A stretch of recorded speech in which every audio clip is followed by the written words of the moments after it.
আজ থেকে শুরু করলাম জীবনের নতুন এক অধ্যায়। থাকবে না কারো প্রতি মায়া, না থাকবে কারোর প্রতি অন্ধবিশ্বাস।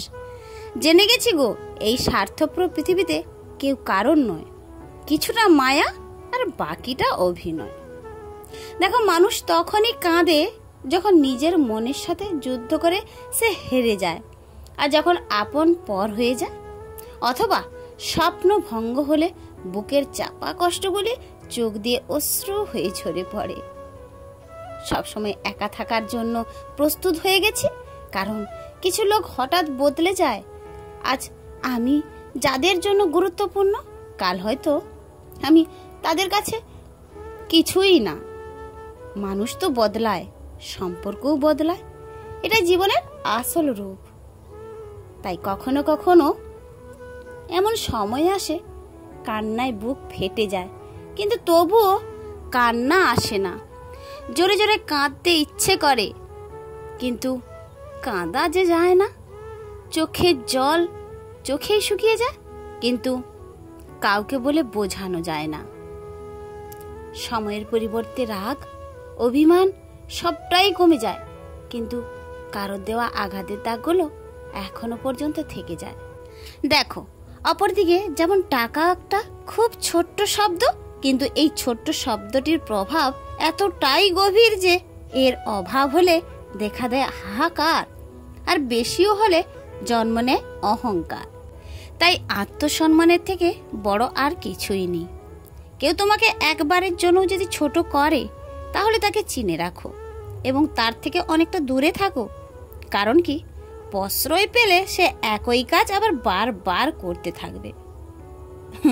তাই বলছি, নিজেকে একটু সামলে রাখো, আর নিজের মতামত নিজেকে নিয়েই একটু ভাবো।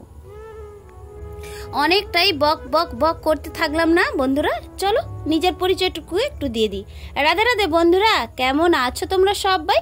আশা রাখছি খুব ভালো আছো। আমি কিন্তু ভীষণ ভালো আছি, কারণ কি, তোমাদের ভালোবাসা পাচ্ছি। আমি মানসী, আমার MJ অধিকারী ফ্যামিলি ব্লগে তোমাদের সকলকে জানাই অনেক অনেক স্বাগত এবং অনেক অনেক ভালোবাসা। আজকের দিনটা হচ্ছে বুধবার। তবে আজকের দিনটা কি জানো তো? ওই যে বিশ্বকর্মা পুজো। তাই সকাল সকাল ঘুম থেকে উঠে দেখো একদম কাজে হাত লাগিয়ে দিয়েছি, পুরো ঘর ভালো করে নাতা দেওয়ার কাজে। দেখো, একেই তো বর্ষাকাল, আর তার উপরে এই যে ভিজে স্যাঁতস্যাঁতা, তো কি করব বলো? বিশ্বকর্মা পুজোর দিন একটু ঝাড়া মুছো পরিষ্কার সমস্ত কিছু কিন্তু আমরা প্রতি বছরই করে থাকি। তাই এবছরও কোনো ব্যতিক্রম নয়, এবছরও একই রকম কাজ করতে আমরা প্রস্তুত হয়ে গিয়েছি। দেখো, সকালবেলা থেকেই আমি সমস্ত বাসি কাজ বলতে বাসনটুকু যা ছিল অফ ক্যামেরাতে মেজে পরিষ্কার করে নিয়েছিলাম। তারপরে ভাবলাম একটু তোমাদের সামনে আমার এই কাজকর্মগুলো নিয়ে আসি, তাই নাতা দেওয়ার কাজটা কিন্তু চলে এসেছি। প্রথমে কি করেছি বলতো, একটা বালতিতে করে কিছুটা গমই দিয়ে ভালো করে গুলিয়ে জল করে নিয়েছি, আর তার সঙ্গে সঙ্গে একটা বড় জামে করে একটু মাটি এবং একটু গোবরকে ভালো করে মিক্সড করে নিয়েছি, আর যাতে করে আমার যে দুয়ারটা ভালো করে একটু কিন্তু ঘষে মুছে দিতে পারি। দেখো, একই মাটির বাড়ি, আর তার উপরে হয়তো এধার ওধার উঁচু ঢেকাল থাকতেই পারে, আর সেক্ষেত্রে মাটি দিয়ে ভালো করে করে প্রলেপ দিতে হয়। দেখো, এই কাজগুলো কিন্তু আমি বাবার বাড়িতে কখনো কোনো দিনই করিনি, এমনকি এসেও কিন্তু পারতাম না গো।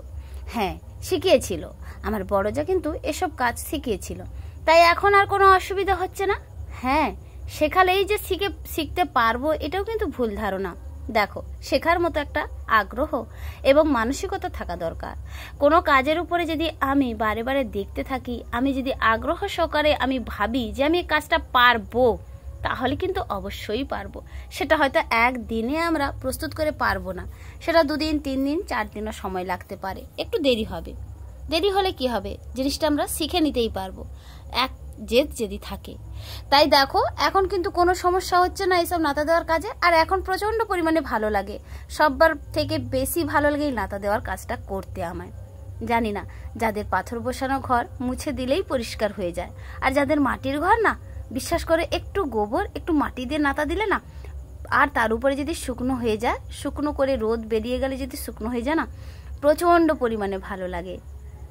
দেখো, হয়তো তোমাদের ভালো নাও লাগতে পারে, কারণ কি আমার এমন এমন ফ্রেন্ডসরা বা বন্ধুরা আছে, তারা হয়তো তাদের অনেক অনেক বড় বড় বাড়ি, তারা এই গরিবের হয়তো মর্মটা বুঝবে না, ভাবছে হয়তো কি এমন কাজ যেটাকে নিয়ে এতটা অহংকার করছে। দেখো আমার কাছে এই কাজটা অনেকটাই, আর আমার কাছে যেমনই ঘর বাড়ি হোক না কেন, আমার কাছে সেটা স্বর্গ অবশ্যই। তবে আমি জানি আমার ডেলি ব্লগ যারা দেখে, যেসব বন্ধুরা, যেসব দিদিভাইরা, তারা কিন্তু এই কমেন্টগুলো করবে না, আমি সেটা একদমই জানি। হয়তো কেউই আমাকে এই কমেন্ট করবে না, কারণ আমার পরিস্থিতি যেমন আমি সেই জায়গায় দাঁড়িয়ে আছি, আর আমার যেভাবে যেমন ভাবনা আমি সেভাবেই কাজকর্ম করি, এটাতে কেউ হয়তো বলতেও পারবে না।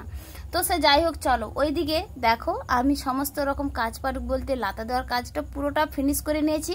হ্যাঁ, পাখাটা চালিয়ে দিয়েছিলাম ফুল স্পিডে, কারণ কি ভালো করে রুমগুলো শুকনো হয়ে যাবে, আর যাতে করে আমাদের ব্যবহার করতে প্রচণ্ড পরিমাণে মানে সুন্দর হবে। তো তারপরে নাতা দেওয়ার কাজটা করে পুকুর পাড়ে চলে এসেছি। ওই যে কয়েকটা আসন ছিল, যে আসনগুলো আমরা ডেলি ব্যবহার করি, ভাত খাওয়ার কাজে ব্যবহার করি, সেই আসনগুলো নিয়ে ঘাটে চলে এসেছি। ভালো করে একটু সাবান দিয়ে ঘষে কেচে পরিষ্কার করে দিলাম। তারপর সামনে দুয়ারে যে চেয়ারটা রাখি না, ওই চেয়ারটাতে করে বেশ নোংরা হয়েছিল। নোংরা বলতে আমি উপরটা কিন্তু ভালো করে পরিষ্কার করি রোজ, কিন্তু ওই যে ভেতর মানে একদম নিচের তলায় ভেতরটা না, সেভাবে আমি পরিষ্কার করি না। তাই আজকে নিয়ে এসে পুরোটায় বালতি বালতি করে জল ঢেলে দিয়েছি, সাবান দিয়ে ভালো করে আমি চেয়ারটাকে মাখিয়ে দিয়েছি। তাই ভাবলাম দেখো চেয়ারটাতে একটু ভালো করে আজকে সাবান মাখাতে বেশ চকচক করছে না। সাবান মাখিয়ে তারপরে পুকুর নিয়ে চলে এসেছি, একটু ডুবিয়ে দেব। ব্যাস, শরীরটা গরম ছিল, একটু ভালো করে ডুবিয়ে দিলে শরীরটা বেশ ঠান্ডা হয়ে গেল, আর খুব সুন্দর লাগছে চেয়ারটা। বিশ্বাস করো, ধোয়ার পরে প্রচন্ড পরিমাণে ভালো লাগছে। দেখো ঘর দুয়ারে যেভাবে যেমন জিনিসপত্র থাকুক না কেন, আমাদেরকে একটু পরিশ্রম করতে হয় গো সুন্দর আনার জন্য সমস্ত কিছু। আর তাছাড়া কি জানো, আসবাবপত্র বেশি দিন টিকসই করতে গেলে আমাদের একটু খাটুনি খাটতে হয়। আর আমাদের তো মধ্যবিত্ত পরিবার, আর আমরা সব সময় সব জিনিসটা চাইলেই পাই না, আর সেটা কিন্তু মেহনত অনেকটাই করতে হয় যে কোনো জিনিসটা আমাদের কিন্তু কিনে আনার জন্য। তাই জিনিসটাকে একটু সযত্ন সহকারে যদি কাজকর্ম করে থাকি সাবধান সতর্ক নিয়ে, তাতে করে আমাদের কিন্তু আসবাবপত্রগুলো অনেকটা দিন সময় যায়। আচ্ছা চলো, ওইদিকে কিন্তু বাসি গাছ সমস্ত রকম সেরে নিয়েছি, এবার চান করতে যাব। চান টান করে পুজো টুজো দিয়ে তারপরে ফিরে এসেছি 1 কাপ চা নিয়ে। সকাল থেকে অনেকগুলো কাজ করলাম দেখতেই পেলে। তো তারপরে 1 কাপ দুধ চা, আর সঙ্গে নিয়েছি একটু ছোলা শশা মাখে মুড়ি। দেখো আমি কিন্তু চানাচুর খেতে পছন্দ করি না, তাই আমি প্রত্যেক দিন ছোলা ভিজিয়ে রাখি আর সঙ্গে শশা। আর এই ছোলা শশা দিয়ে মুড়ি খেতে আমার প্রচন্ড পরিমাণে ভালো লাগে, আর একেই বলতে পারো স্বাস্থ্যের ক্ষেত্রে কিন্তু একদম উপকারিতা। তাই ঝটপট করে আর দেরি করলাম না, চা বিস্কুটটা খেয়েই কাজে লেগে পড়েছি। হ্যাঁ, চা বিস্কুটটা খাওয়ার পরে না প্রেশারের ওষুধটা খেয়েছিলাম। আর আজকাল জানো তো প্রেশারের ওষুধটা রোজই খাচ্ছি, তাহলে আবার মাথাটা কেন ঘোরাচ্ছে বুঝতে পারছি না। ভাবছি আবারও একবার ডাক্তারখানায় যেতে হবে আমার প্রেশারটাকে চেক আপ করার জন্য। দেখো কথা বলতে বলতে অনেকটাই ভুল ত্রুটি আমাদের হয়েই যায় বন্ধুরা, একটু ক্ষমা করে দিও, কারণ তোমরা তো আমার নিজের পরিবারের লোক। এই যেমন চেক আপটাকে বলতে গিয়ে আমি চেক আপ না কি একটা বলে ফেললাম, সে যাই হোক চলো ওই দিকে যাবো, ডাক্তারখানায় গিয়ে আমি নিজের প্রেশারটাকে দেখিয়ে আসবো। তো চলো রান্না বান্নাটা সেরে নিই। আজকে রান্না করব জানো তো একটা স্পেশাল মেনু। স্পেশাল বলতে কিছুই না গো, গরিবের মতে যেটুকুনি হয়। তো করছি আজকে না ওই যে কুমড়ো দিয়ে আলু দিয়ে কোপ্তা বলে না কি বলে, সে যাই হোক একটু মাখা মাখা গায়ে মাখা মাখা সবজি করব। আর ওই যে কেটে রেখেছিলাম আলু, ক্যাংরোল, পটল, এগুলো দিয়ে একটু ভাজা করব। তার আগে কি করছি, ক্যাংরোলটাকে আলুটাকে একটু ভাপিয়ে নিচ্ছি। দেখো আমি সাধারণত কিন্তু কোনো জিনিস ভাপাই না, আর আজকে কেন ভাপালাম, আলুটাকে একটু হালকা করে জল গেলে ফেলে দেব।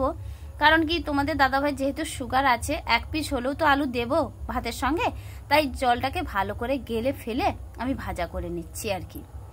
তো তারপরে দেখলাম পূজক দাদা চলে এসেছে আমাদের গাড়িগুলোকে পুজো করার জন্য। দেখো সবার প্রথম আমার জগদ্দলটাকে শুরু করে দিয়েছে, মানে এটা হচ্ছে আমার সাইকেল, আমি রোজ যার উপরে চেপে কাজে যাই সেটাই হচ্ছে আমার সাইকেল। তো তারপরে শুরু করে দিয়েছি আমার বড় যার গাড়ি, মানে বড় ভাসুরের ছেলের গাড়িটা। দেখো বিশেষ করে আমি বলছিলাম যে গাড়িগুলোকে দাদা ভালো করে পুজো করুন, যাতে করে আমার এই গাড়িগুলো সুরক্ষিত থাকে আর গাড়ির চালকগুলো সুরক্ষিত থাকে। আর সেক্ষেত্রে আমার সাইকেলের কিন্তু গুরুত্ব নেই। তো তাতে করে আমার মেজোজা বলেছিল না, তোমার সাইকেলেরও গুরুত্ব অনেকটাই আছে, কারণ কি তোমরা যেহেতু এই সাইকেল নিয়ে বাইরে বেরো, জীবনে রিস্ক নিয়ে যারা গাড়ি নিয়ে বেরো তাদেরও জীবনে রিস্ক থাকে। তো সে যাই হোক, পুজোটা করতে গেলে সমস্ত গাড়িকে কিন্তু একই রকম ভাবে পুজো করো, এই আর কি। হ্যাঁ, এই নিয়ে হাসাহাসিটা করছিলাম। আর আমরা দেখো ওইদিকে আমার মেজোজা ঝাঁঝ বাজাচ্ছে আর বড়জা কিন্তু শাঁখ বাজাচ্ছে। আর আমি কিন্তু কোনো রকম ভাবে কোনো কিছুই আমি সাহায্য করছি না, আমি একটা কাজই করছি, একটু ক্যামেরা ধরে নিজের ভিডিওটা নিজেই করছি। তো আমার বড়জা বলেছিল যে ভিডিওটা করো, কারণ কি আরতি করছে আর তুমি ভিডিওতে দেখাও, এই বলে আমি আরো বিশেষ করে অনেকটা পরিমাণে দেখালাম। সে যাই হোক, চলো আজকে বিশ্বকর্মা পুজো উপলক্ষে এইসব গাড়ি, সাইকেল, সমস্ত রকম মেশিন, বাড়িতে যা যা থাকে এসব পুজো করতে হয়, কারণ কি বিশ্বকর্মাকে সন্তুষ্ট করার জন্যই এই কাজটা আমাদের একটু করতে হয়। আর ওইদিকে পুজোটাও দিয়েছিলাম মন্দিরে, পুজোটাও হয়ে গিয়েছে। তো তারপরে এখন খেতে বসবো। চলো খাবারটা রেডি হয়ে গিয়েছে, একটু দেখিয়ে দিই কেমন হলো আজকে রান্নাটা। আমার আগের দিনের ভিডিওতে মধুমিতা দিদিভাই তুমি কমেন্ট করেছো চাটা খুব সুন্দর হয়েছে, তো দিদিভাই অসংখ্য অসংখ্য ধন্যবাদ গো। চলো আর বাকি দিনের মতো যেসব দিদিভাইরা আমার ভিডিওতে কমেন্ট করে তাদের নামগুলো আজকে নিয়ে নিই। কমেন্ট করেছিল সোমা দিদিভাই, কমেন্ট করেছিল মনীষা লাইফস্টাইল, পূর্ণিতাস ব্লগ, আর কমেন্ট করেছিল মধুমিতা দিদি আর কাজল অঙ্কিতা লাইফস্টাইল। তোমাদের সবাইকে জানাই অনেক অনেক ধন্যবাদ গো, এইভাবে আমার ভিডিওতে এসে একটা করে কমেন্ট করার জন্য, তোমাদের মূল্যবান সময়টুকু অপচয় করার জন্য। আচ্ছা, এইটা কি দেখাচ্ছি বলো তো? মাইশোর স্যান্ডেল শপ, মানে এই যে মাইশোর স্যান্ডেল একটা সাবান, এটা আমি প্রথম ইউজ করব জানো তো। তবে শুনেছি এই সাবানটা নাকি ভারী সুন্দর। তবে আমি যে প্রোডাক্টগুলো ব্যবহার করি বলতে পারো, ওই যে লোটাসের সানস্ক্রিন, তার সঙ্গে এই যে মাইশোর স্যান্ডেল, এই প্রথমই ব্যবহার করব। এর আগে আমি ডাব ব্যবহার করতাম। তো এখনই মনে হলো এই সাবানটা আমার ক্ষেত্রে খুবই প্রয়োজনীয়, কারণ আমরা এই যে রৌদ্রের মধ্যে বেরোই বা সারাক্ষণ রৌদ্রে, জলে এবং ধুলোবালির মধ্যে থাকি, তাই এই সাবানটা নিয়ে এলাম। তবে এইটা নাকি প্রচন্ড পরিমাণে উপকারিতা, তবে আমি ইউজ করেছি, যবে আমি ভিডিওটা দেখেছি তো সেই দিন আমি ইউজ করে দেখেছি, আমার প্রচন্ড পরিমাণে উপকারিতা পেয়েছি, একদিনেই পেয়েছি। তাহলে মনে হয় আর বাকি দিনগুলোতেও আমি কিছু না কিছু উপকারিতা পাবো। আচ্ছা, ভিডিওর এরপর যে সে একটা কথা না বললেই নয়, এখনো পর্যন্ত যে সকল বন্ধুরা আমার পাশে আছো, সাথে আছো, তোমাদের সবাইকে জানাই অনেক অনেক ধন্যবাদ। আর এই যে মিষ্টি আজকের দিনে বিশ্বকর্মা পুজোতে দাদাভাই মিষ্টি এনেছিল, এটা দেখিয়ে কিন্তু আজকের ভিডিওটা শেষ করতে চলে আসছি। ফিরে আসি আগামীকাল নতুন একটা দিনে নতুন একটা ভিডিওর সাথে। ততক্ষণ তোমরা সুস্থ থেকো, ভালো থেকো, এইভাবে পাশে